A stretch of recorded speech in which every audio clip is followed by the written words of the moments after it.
Gracias por mantener la sintonía con Uno más Uno. Hoy estamos desarrollando el primer de 3 paneles especiales que tienen como misión analizar los acontecimientos más relevantes de este año 2022.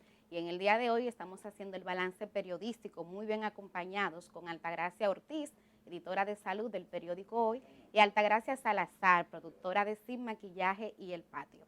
En el primer bloque ustedes identificaron los acontecimientos que desde su punto de vista fueron más relevantes. Hablaban del tema inflación y toda la crisis económica, del tema seguridad ciudadana, la lentitud en los procesos judiciales y también en las reformas, y hablaban también del tema de las deportaciones y del proceso de primaria del PLD. Quisiera saber... Quedó pendiente, sí, que yo creo que es relevante, la salida de 3 ministros del gobierno. justo eso iba, también sí, como dar la mirada, porque el 2022 es un año preelectoral, dar la mirada al gobierno y a los otros partidos de oposición. Podemos comenzar contigo. Es relevante que hayan salido 3 ministros del gabinete, o sea, el caso del poderoso ministro Lisandro Macarrulla, el también poderoso ministro Roberto Fulcar. En el caso de Macarrulla, en medio de un escándalo y con mucha presión pública. Sí, hay que decir eso. Hay que decir eso porque Macarrulla barajó una renuncia hasta que el nivel de presión fue muy alto. En el caso de Roberto Fulcar hay que decir que es el ministerio que más dinero maneja y también sale en medio de algún tipo de presión, y la muerte trágica de Orlando Jorge Mera. O sea, yo creo que esas 3 salidas de la administración pública, recuerden que... De un gobierno joven. De un gobierno joven, yo creo que es relevante. Y la muerte de Orlando Jorge Mera tuvo un impacto en la sociedad dominicana. O sea, señores, fue un ministro que fue asesinado en el propio ministerio, en su despacho, y eso generó hasta cambio en los comportamientos y en los protocolos de los ministerios y de las oficinas públicas. Ahora te chequean la cartera con muchísima precisión al entrar porque fue un impacto fuerte para la sociedad dominicana. En algunos ministerios. Bueno, vamos a ver algunos detalles de los temas que ustedes han mencionado y de cuál fue la respuesta estatal también a esos temas. El primero que mencionaron es el de la inflación, que se le atribuye en gran medida al fenómeno del contexto internacional. Sí. ¿Qué le pareció la respuesta del Estado Dominicano frente a ese fenómeno? A mí me encanta la respuesta mágica del Banco Central, por lo general, los temas económicos. Nosotros somos de los países que estamos más bien en todo. Ahora, yo lo que siento es que eso es el impacto a la gente es lo mismo, porque cuando se habla de macroeconomía y de los dígitos de inflación, a la gente eso no se refleja en la gente, Altagracia, yo no sé. En la cotidianidad. En la cotidianidad de la gente. Usted tiene que ir a un supermercado, usted tiene que ir a un mercado, porque usted se queda espantado de cómo están las cosas, y ese es el impacto mayor, es cómo me afecta a mí, en mi economía, esa situación internacional, ese impacto de la guerra. Juan Pueblo podría decir, bueno, pero ¿qué es eso? Eso es muy lejos, eso es en Ucrania. Sin embargo, pero la respuesta del Estado de incrementar los subsidios, bueno, por ejemplo, el subsidio a los combustibles. El gobierno tomó medidas a distintos niveles. A nivel fundamental, en términos del impacto a la gente, fue subsidiar los combustibles, subsidiar la agricultura. Sí, los alimentos. Los alimentos fueron subsidiados. El subsidio a los combustibles fue alrededor de casi 40 mil millones de pesos, pero el subsidio a la producción agrícola fue de cerca de 10 mil millones. Claro. Y los precios hubieran subido más si el abono, que los abonos se triplicaron los precios en el mundo, en República Dominicana no, el aumento de los precios en la producción agrícola o en los productos de origen agrícola hubiera sido muy alto. También el gobierno hizo subsidios especiales focalizados, a lo que de alguna manera estamos acostumbrados ya desde hace 10 años, porque eso han sido políticas públicas parecidas en todo el mundo. Y el Banco Central Sí, la política restrictiva. hizo, exacto, tomó bueno, medidas sí. de política restrictiva para controlar la inflación, que es lo mismo que ha hecho también Todos los bancos centrales. todos del los mundo. bancos Lo de Europa, de Estados Unidos, de todas todo, partes. eso lo han hecho todos los bancos centrales. No se pueden depreciar ni despreciar la medida del gobierno porque como que no había un plan B. Esa política que en principio implicó poner a circular mucho dinero. Mucho dinero, desde el año pasado Por el COVID. a claro. esto, por lo del COVID, y Política luego la expansiva. subsidio de la inflación. Comenzó luego a cambiar. Ajá. Y entonces el Estado comenzó a recoger A dinero. recogerse. Porque el aumento de la tasa de interés lo que procura es eso. Es decir, que si el gobierno no hubiese tomado estas medidas restrictivas para la inflación, esto hubiese sido insostenible. Bueno, Esa es la pregunta. Mira, yo estuve hace un mes en Argentina. hay nada más y nada menos que en Argentina. Y yo estuve 2 semanas por el Cono Sur y el nivel de inflación es tan violento que yo vine de Argentina sin poder calcular ni siquiera la Lo que tasa. había- Nada, ninguna, porque no pude aprenderlo. Sí, sí. O sea, es que el pan cuesta hoy 10 y mañana 12. Wow.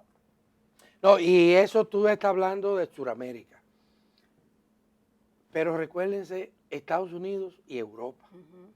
En Estados Unidos, que hay tantos dominicanos, la gente está con el grito al cielo por los precios. Esta urbe, Nueva York, por ejemplo, Sí.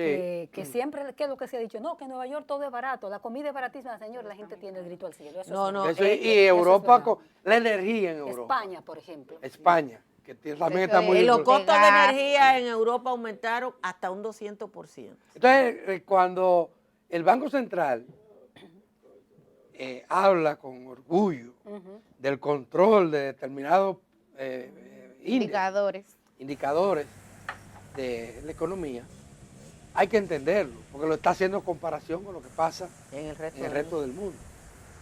y en el resto de la región. Porque Y sobre todo en la aunque región. los parámetros que uno tiene, probablemente porque hay una población de 2 millones de dominicanos en Estados Unidos y es un parámetro que se mide fácilmente, aunque los parámetros que se tienen son esos, hay más cercanos. Por ejemplo, y es interesante, la inflación en Puerto Rico y en Cuba, que son 2 modelos económicos Totalmente distintos. diferentes, fue más alta que en República Dominicana. En Cuba la inflación anda por el 18%. Y en Y Puerto hay Rico, países, tú mencionaste Argentina, hay que mencionar Venezuela. Sí. Venezuela está contenta porque ha bajado el índice de inflación, que era de 1000 por 1. Wow. Y ahora tiene, ¿pero cuánto tiene? 106. 3 dígitos. Lo cual, aquí vamos a terminar el año con menos de 10. no, dicen que Sí. no, menos de 8. Sí, un Siete. 8. 7.5, 7.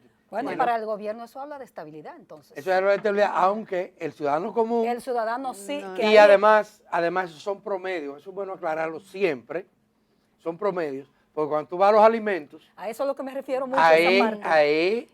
que Que el impacto, La parte índice de precio es mucho vivencial más de la la parte gente. vivencial de claro. la gente, que la gente no entiende Ay, mucho de esa No, economía porque Pero- a otro nivel. el que no tiene, o sea, el ciudadano común no tiene Información a esos niveles. información a esos niveles, pero también la vive. O sea,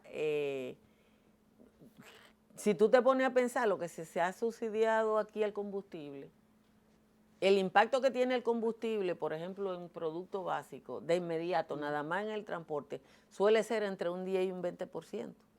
Entonces uno se tiene que imaginar una cosa tan simple como el precio del plátano. El plátano. Hay otro de los temas, chicas, que ustedes comentaban, identificaban como importante, que fue el de la seguridad ciudadana y lo vinculaban también a esa promesa de reforma policial. Recordemos que fue justamente en el mes de abril, tras el asesinato, que fue también uno de los hechos noticiosos que más conmovió a la opinión pública, esa pareja de esposos cristianos que venían de Villa Altagracia, cuando ya el presidente dio sobre la mesa y dijo, vamos a la reforma. Pero me llamaba la atención que ustedes señalaban que pensaban, y creo que era Altagracia Ortiz, que las medidas no habían tenido ningún efecto. No, yo creo que el ¿Pudieras? gobierno, Ajá. creo que el gobierno, miren, si no ha dado pie con bola con ese tema de la inseguridad y la violencia misma. hay momentos que uno que es periodista en ejercicio y tiene que estar pendiente de muchas cosas, uno que no quisiera ver tanto la pantalla de televisión, de ver cómo se visibiliza lo que está ocurriendo en el barrio, en el sector. Pienso que las medidas, ¿qué era lo que se había planteado como prácticamente como la panacea?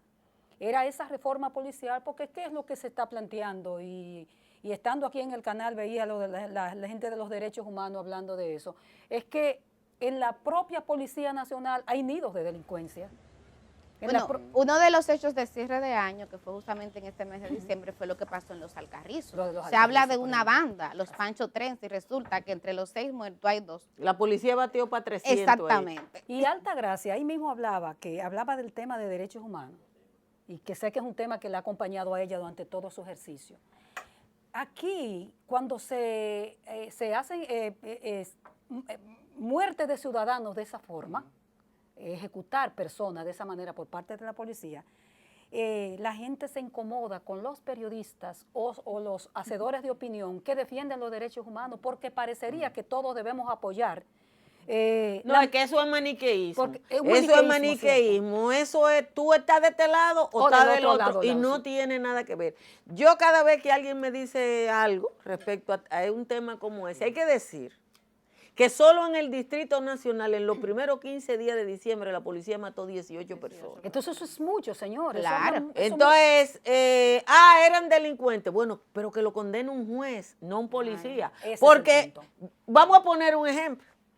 Nosotros tenemos los casos de la gran corrupción que están en la justicia. En la justicia y que tienen año y medio. Y van a durar más. Y van a durar más. Y a esa gente que delinquió, algunos tienen medidas de coerción en su casa, los abogados, tal cosa. Pero al que la policía mata, el policía lo arresta, le conoce la coerción, lo condena y le aplica la pena. Generalmente en un país donde no hay pena de muerte. En un país donde no hay pena de muerte. Como parte de la reforma, bueno, no hay duda de que el gobierno ha tenido entre sus prioridades el tema de la seguridad, porque el propio presidente de la República ha estado al frente de todo eso. Los resultados no han sido lo que la población No, por espera. supuesto que no. Pero hay medidas que han tomado que me gustaría oír la evaluación de ustedes. En el caso de la policía, le han invertido más recursos para equipos, para aumento salarial, ha mejorado el nivel, no lo deseado, pero el nivel de salario de los agentes policiales. Cambiaron este gobierno, que tiene 2 años y algo, ya ha tenido 2 jefes policiales. 2 jefes de policía. Pues el actual jefe de la policía lo cambiaron este año. También como parte de ese escándalo. Parece que pasamos de algo malo a lo peor, porque el actual jefe de la policía tiene mucho cuestionamiento. Es que acuérdense que lo que está pasando ahora, que evidentemente que es una política de más de lo mismo. Sí. O sea, pero hay cosas que están, déjenme, para oír la evaluación de ustedes, hay otras medidas, como la de crear una escuela nueva o escuelas nuevas para formar policías. Y extender el tiempo de formación. Y extender el tiempo de la formación. Hay muchos académicos metidos ahí, hay una comisión de reforma, hay asesores extranjeros, uno de Europa y otro de Estados Unidos. De Europa ha estado denunciando muchísimas cosas ahí. No, pues, por supuesto. Todo esto, encaminado a reformar la policía, es cuestionado por Altagracia, que dice que no hay nada que reformar, sino que cambiar. Cambios profundos. Tuvimos nosotros recientemente aquí a Tajira Vargas, y ella hablaba en el mismo sentido de Altagracia, que de hacer algo nuevo. ¿Cómo logramos bueno, eso? yo creo que yo estoy de acuerdo con Altagracia y Tahira, y creo que nosotros tuvimos un precedente interesante que se puede tomar como modelo, que es el caso de la creación de lo que fue AMET y ahora DGCET. Buen ejemplo. Ese es un ejemplo interesante de algo que inicialmente, y yo creo que todavía es un modelo válido. ¿Qué fue lo que hizo Harley Herman cuando se creó eso? Buscó una élite. Una élite de... Buscó una élite, se le pagó mejor. Se le controló mejor. Se le controló mejor en el momento en que en el gobierno de Hipólito Mejía alguien decidió que era Marte Martínez, el jefe de la policía, que cómo iba a ser que él no controlara eso, porque así que hay que decirlo. Sí. Eso fue lo que pasó. El entonces jefe de la policía, Jaime Marte Martínez, dijo que no podía haber una policía que él no controlara o que la policía no controlara. Y Ahmed, que había sido un modelo, volvió a ser un modelo para América Latina. Un modelo regional. Que venían a estudiarlo aquí. Entonces, el caso de Ahmed es la mejor referencia de que tú puedes crear un cuerpo nuevo y que funcione, pero que desde que llega al establishment de la podredumbre, todo se da. Algo que decía... Adalberto, perdóname, el ejemplo de la manzana, cuando la metes en una cesta de manzanas podridas. O sea, es que la policía es eso en la República Dominicana. Y vamos a estar, no será la solución que tú cambies un jefe de policía. No lo ha sido nunca, ni los operativos. Hay algo que planteaba Tajira en ese encuentro que sostuvimos la semana pasada con ella, la semana antepasada con ella. Y es que ella dice que hay que modificar el contexto. Y el contexto es fundamentalmente social en el que se da la delincuencia. Y eso requiere de especialistas, no de mano duras. ¿Qué ustedes piensan? Porque la mano dura es lo que... Es que hay ejemplos, en muchos lugares del mundo, del primer mundo fundamentalmente, y no de tan primer mundo como Nicaragua. Voy a poner dos ejemplos. Estados Unidos, la ciudad de Nueva York, tenía en la década del 80 la tasa de homicidio y de delincuencia común más alta. Claro. Eso se modificó, no con la mano dura de Giuliani. Que eso es lo que la gente dice, que no es así. No fue la mano dura de Giuliani, fue una política de seguridad pública encaminada a mejorar físicamente el entorno urbano de la ciudad. Desde iluminación. Pintura, sí, todo. Mejoraron el entorno urbano. Y a donde había mucha basura, después había un edificio limpio y un centro social. El segundo caso interesantísimo, porque el opuesto, es el de Nicaragua. Nicaragua tenía, hasta hace 2 años, la mejor policía de la región y la tasa de delincuencia común más bajita.